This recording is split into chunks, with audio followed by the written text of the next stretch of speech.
Hey everybody, this is a quick video in case you have a KitchenAid dishwasher and it's giving you an error 8-1 on the digital display, and if you don't have a digital display you will see this error on the blinking lights, the 8-1, and it will look like it will blink 8 times, there'll be a 2-second pause, and then it will blink 1 time, and that's how they create that 8-1 error via the blinking lights.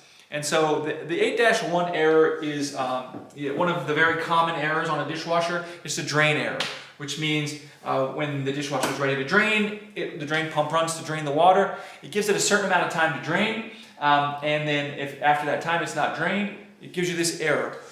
So there's really 2 things you need to check for this. One is inside, down in the drain pump area, just make sure there's no food, any gunk down in there. You can actually unscrew in the middle and get access to the drain filter. Just see if there's any gunk down in there that would be preventing the water from draining.